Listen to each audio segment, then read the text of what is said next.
he gave them almost total autonomy and just trusted them to run their individual businesses, and it's been a remarkably successful formula. I've talked to the managers who selected and given this autonomy to. They uniformly report is that they have never been given so much trust in their careers, and they have never felt more accountable. So it's an interesting approach. A lot of people think the more control the supervisor has over the underling, the better off people are. He's showing that the opposite is true. Let me ask you about what has become a very popular theme in management and how Warren Buffett fits into it. It's and the way it's been kind of portrayed is that really the shareholders are not the most important part of the state. And how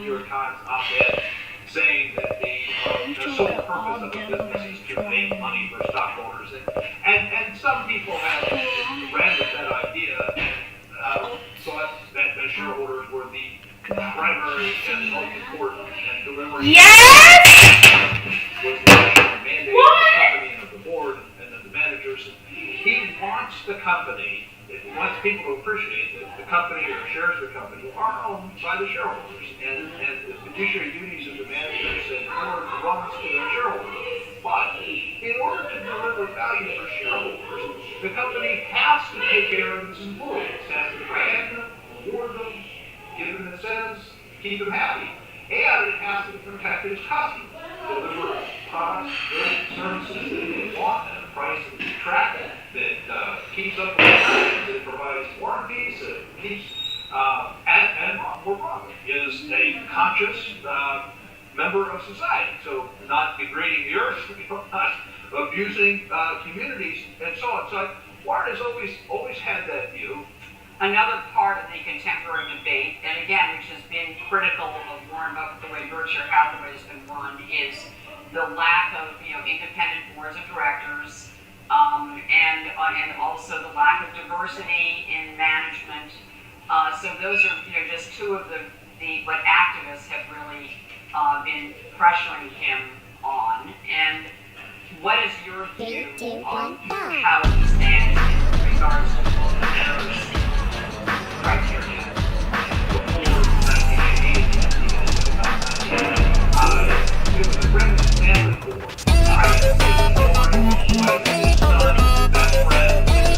Second best friend.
Climate-related the carbon footprint. This was a big topic at Berkshire's annual meeting this year because institutional shareholders had put proposals in proxy statements asking for the board to adopt an approach to unit level disclosure of the diversity workforce and carbon footprint.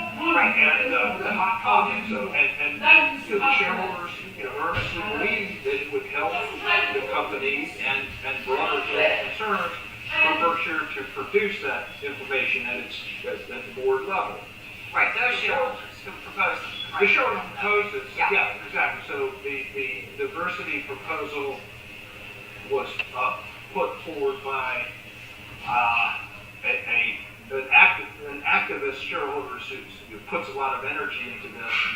And the other was put out by CalPERS, who's the big California pension fund, joined by a couple of others. And so they put forth their argument about why this board-based unit-level disclosure of diversity in the workforce and climate impact would be useful.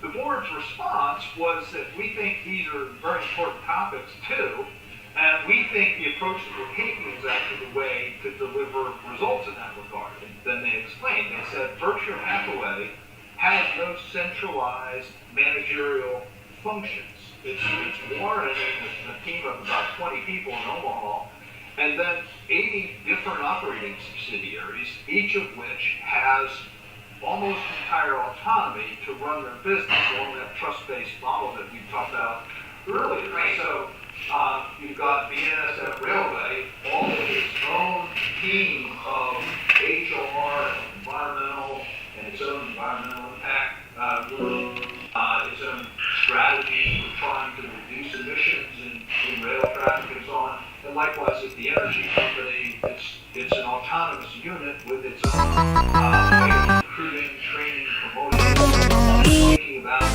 wind and solar and carbon sequestration and so on. And so what the board said is we at Berkshire, the best we believe we can best on diversity and hiring prevention, best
good to have a trusted partner to run it by and listen to them. All right, last question. One investment for a long-term diversified portfolio. What would you have all of us own some of? And I know you're not a money manager. Okay, so let's go to I'll have another to take the question, and I assume that I'm not allowed simply to say Berkshire Hathaway. So, although I've got a very focused portfolio besides the usual 401k diversity of the stocks I've picked are fairly limited. Berkshire's one of my favorites, has been around for a long time. But in that same spirit, my pick or suggestion for this question is Markel Corporation. This is a mini Berkshire Hathaway by conscious design. It's a Richmond, Virginia-based third-generation insurance company run by a fellow named Tom Gaynor. And Tom was a young analyst at that insurance company in the mid-'80s when he came across Berkshire Hathaway and did his research and decided Markel ought to make investments, they ought to buy stock, and they did. Now, in what turned out to be a significant quantity, and Markel is one of Berkshire's largest shareholders today. And what's great about that company, it's a mini Berkshire in the sense it follows all the lessons that are in Lessons for Corporate America. They think like owners, they focus on the business, not on the stock price. They focus very long term. They are very good at pricing insurance. They take care of their customers. They pay their claims promptly. They love their employees. People have very long tenures there. And they've delivered sustained returns on invested capital. As you say, I'm not an investment manager, so that's not investment advice, but it's certainly worth viewers take a look at Markel. Great. Thank you, Larry Cunningham. Thanks so much for joining us on Well Track. Thank you, Consul.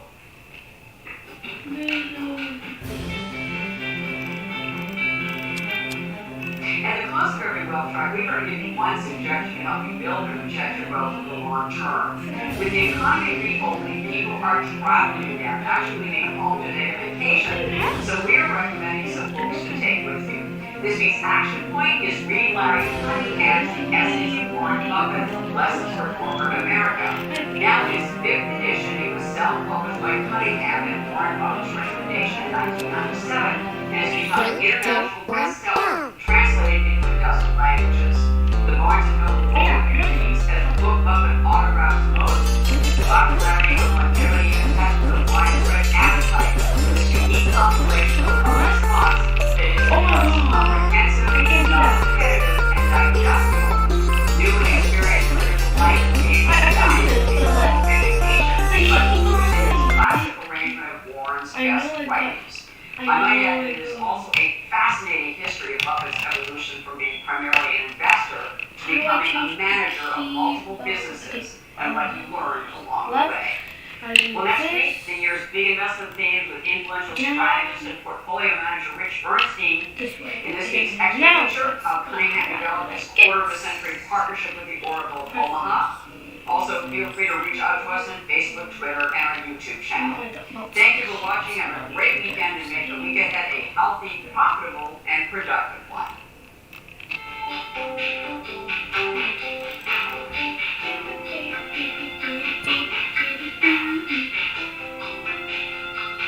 I forgot to change the alarm.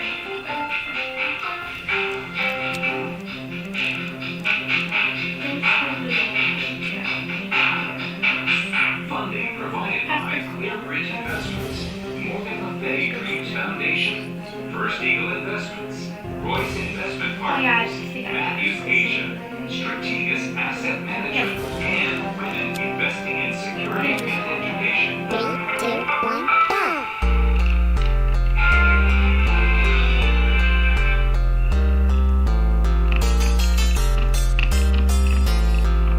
Up next, Wealth Track is taking investment fees for 2022 with influential strategist and money manager Rich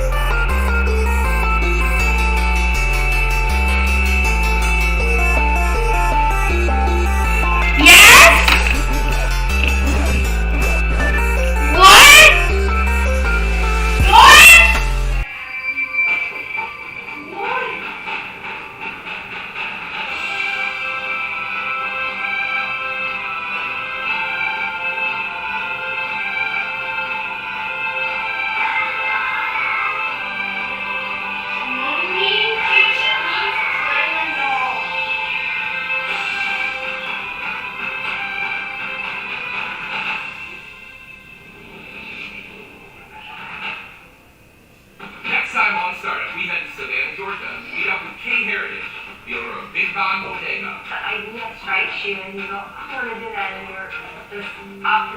was gonna conquer the world with a pizza or bagel, and we don't even think about the numbers.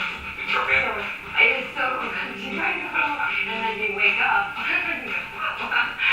Be sure to join us next time on Startup.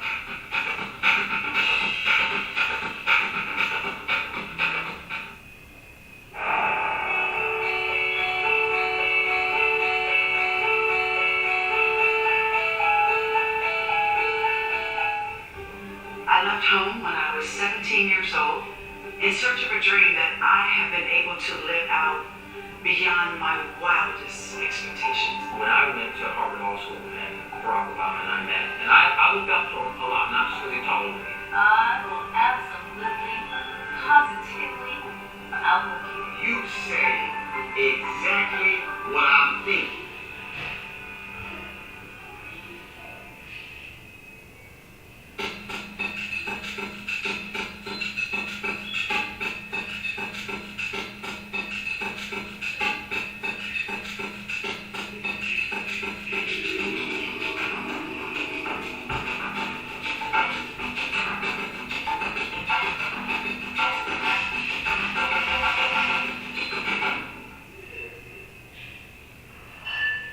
It's time to laugh out loud or be surprised. Eventually, I hear the sound of water. Within the next hour, there's a firefighter at our door saying that we have to leave on a raft. I burst into tears, and I was like, you will be the last thing that I'm thinking about. The Stories from the Stage podcast. Uncommon experiences, yet familiar emotions. I know what love feels like, and it's unmistakable. Subscribe now.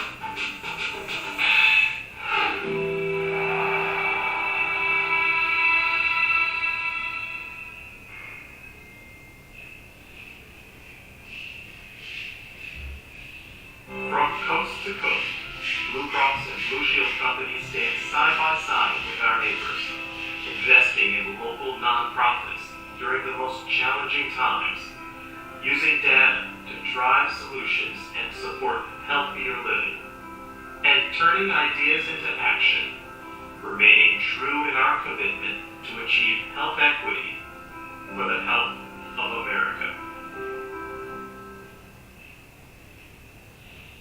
Incredibly, more than 1 out of 3 American adults has prediabetes, and 90% of them don't even know.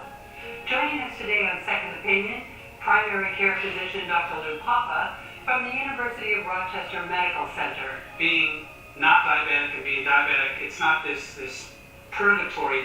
There's risk that's associated with it, right? There's still risk with prediabetes. Diabetes expert Dr. Joshua Joseph from the Ohio State University Wexner Medical Center. Type 2 diabetes is the greatest risk factor for kidney disease in the United States, as well as the greatest risk factor for blindness in the United States, and a huge risk factor for cardiovascular disease, including strokes and heart attacks and heart failure. Expert in preventive medicine and health equity, Dr. Linda Clark from Common Ground Health. I look at the epidemic of obesity, but I also look at the epidemic of things like racism. The diabetes and prediabetes travel more frequently in non-white individuals. And here to share her personal story, Wendy Ruland. Well, with lifestyle change and plant-based diet and exercise, we can turn this around. I'm Joan London, and it's all coming up on Second Opinion.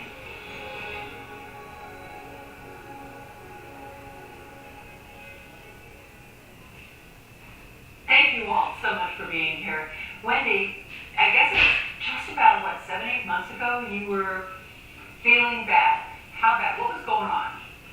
So yeah, it was back in February. I hadn't been to see my doctor. Fortnite every day. In about 2.5 years. And COVID, of course, was in there. So for one of those years was COVID, and not many people were going in for a visit. So, and I always felt fine. I never felt like I needed to go to the doctor. I just went because I do have high blood pressure, so they like to keep a check on that. And so in February, I had been feeling really bad for a few months, blurred vision, just not feeling good.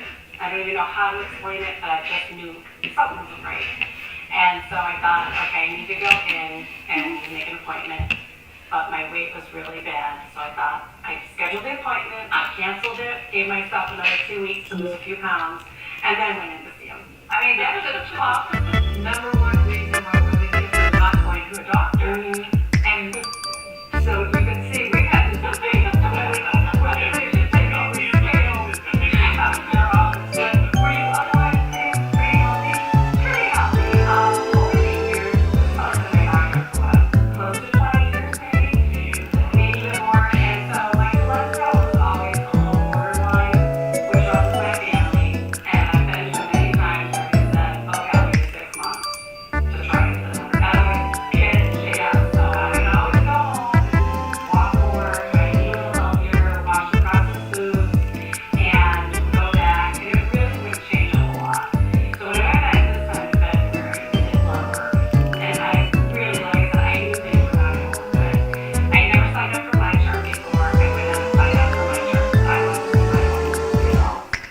And what I thought was very shocking for me is that the medication I took was not going to do so now this is not always the case that we have the treating doctor with a patient who's with us, but she is your patient. My patients have actually been good friends of ours for 30 years. Before, We both yeah. have twins. Tell us about this appointment and how did you work up her case? What did you do? He usually schedules me for the end of the day, just so you know, because we end up talking for a long time. So I knew it was going to be, there's a plus and a minus in knowing your patient as a friend. The minus is I have to have a very serious conversation with her about this blood work. And there was a couple of things about her blood work. She has hypertension. And by the time, I said I want you to come in, by the time she came in, her numbers revealed that she was in the obese range for her height and weight. And her cholesterol numbers came back. And what I told you previously about her cholesterol numbers was her 10-year risk for a heart attack was not that high. The difference now was that her LDL was almost 50. So they had a lot of stuff to talk about with respect to her cholesterol levels. Her basic cholesterol is not diabetes.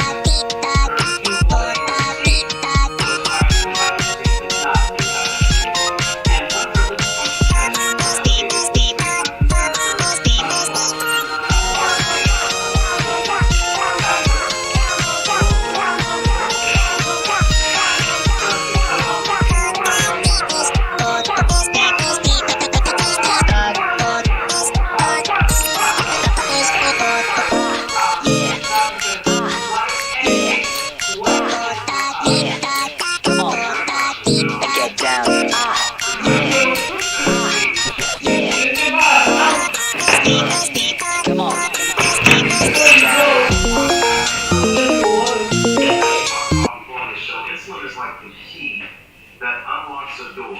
That door is the insulin receptor. And when it unlocks that door, it lets the sugars out of the blood vessel and into the heart, livers, kidney, brain. And so what prediabetes is when the sugars in that blood vessel are a little bit higher than they should be. And for most people, it's due to an inability to open that door. The key is just not working as well to open that door. Or they have a lack of keys or a lower production of insulin from the pancreas in the abdomen. And so in other words, once you aren't producing that insulin and those little doors of the cells don't open, so the sugar just stays, all in your bloodstream? It stays right there in your bloodstream. And as those sugars elevate in the bloodstream, people can go from normal to prediabetes and then to ultimately diabetes. So, I mean, this is